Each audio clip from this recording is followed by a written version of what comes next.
Your art's really good, so why are you staying stuck at 100 to 300 view jail? I think I know. Today's audit is for Honeysuckle Originals. She is a great example of your artwork being great is not the sole reason people will follow you. I worked up an overview of what your content's looking at like right now for your most popular videos and your most recent videos. We're going to evaluate this again and go over what the new strategy is going to be. I was not able to get a true first impression because I actually was already following your account, but I decided to just delete what I know from my brain and try to look through fresh eyes. I don't know what about looking at your account from my iPad instead of my phone does to my brain, but it lets me revisit in a true way. First thing I noticed with my reintroduction to your account was that you don't have hooks, you don't talk to the camera, but you're really funny and incredibly talented. And I actually think you do know what to post. I think you're a little nervous to truly go after it. Honestly, I think if you just started integrating talking to the camera into your content, you would see a lot of change pretty quickly because you're funny, dude. Don't talk often, but the way you present yourself, the way you integrate trends into your work, I can tell that you have a good sense of humor. Having a good sense of humor is like the #1 way to start connecting with people. And that's what this all is connection. Right now, your posts have no value. What on earth does that mean? Probably not what you're thinking. Also, I don't work at Papa John's. I just like to sleep in this shirt. Value comes down to what I like to call the 4 E's. Entertain, escape, educate, and trance. And trance is a new one for me. Now, the value you pick really depends on the audience you are targeting.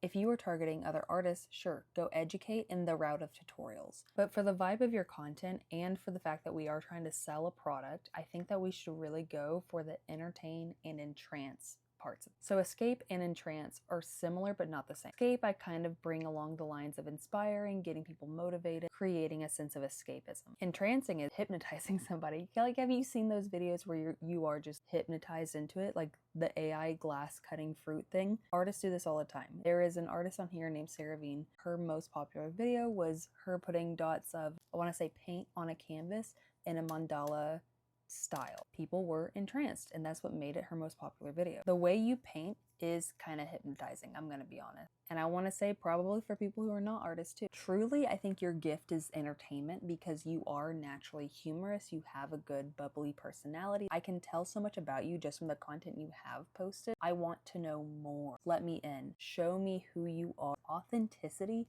is what people are after the most. I leave in so many bloopers of me fumbling my words, my kids screaming at me screaming at my kids, because it builds connection, especially between me and other artists who happen to be mothers. So some things that you can do, since you are selling a service where you are physically there in your live paintings for weddings, you want to talk about Nashville more. I know that you bring it up sometimes, but I think that it should be almost every other video you're bringing up the fact that you are in Nashville offering this service. You're very good about staying consistent in your posting, so let's make an actual strategy plan for you. I like to say that there is a golden ratio for posting. You know the golden ratio. If you're an artist, you have seen that spiral around. So the way I want it to be broken up for you, 70% of this ratio to be sell, because that is ultimately what you're trying to do. You can do this in really fun, humorous ways, but we really want to do calls to action 70% of the time. So if you're posting every day of the week, think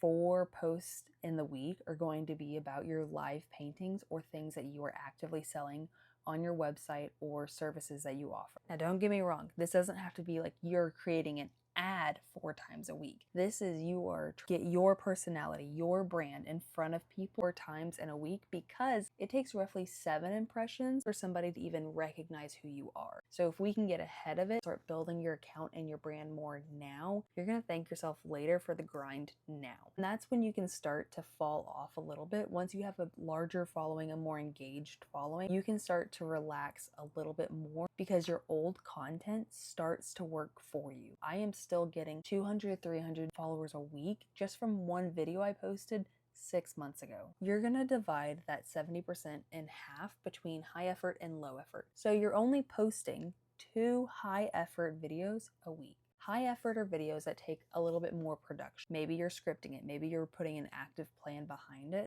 but it's something along the lines of vlog. It takes a lot of effort. So if you were doing Vlogmas, which I know you're not, but if you were doing Vlogmas, you would have more time filming, editing, maybe scripting, documenting your day, that takes a lot of effort. You would only do that twice a week. Low effort's things that don't take as much. You can kind of just pick up your phone and start recording. The goal though is to just very specifically mention the fact that you do these live paintings and that you have artwork for sale. The next 20% of your ratio is going to be about pure entertainment. You are not going to try to sell anything. You're not going to try to push anything. This is actually most of what I think your content is right now. And that might be why you're not really seeing that you're converting people into followers or into a community or, well, sales. The last 10%, one post a week. This is saved for your bullshit. Bullshit posts still have a strategy. If you hear baby noises, I'm feeding my daughter. Bullshit posts should be things that don't technically fit into your content plan, but you want to see if they're going to hit. They're experiments. They can be for A/B testing. They can be for trying out just new ideas in general. They can even just be for doing trends. But the thing about doing trends and stuff is you have to make sure it still relates to your work, which I think you do a mostly really good job of this. Here's the overview of what your content's looking like right now for your most popular videos.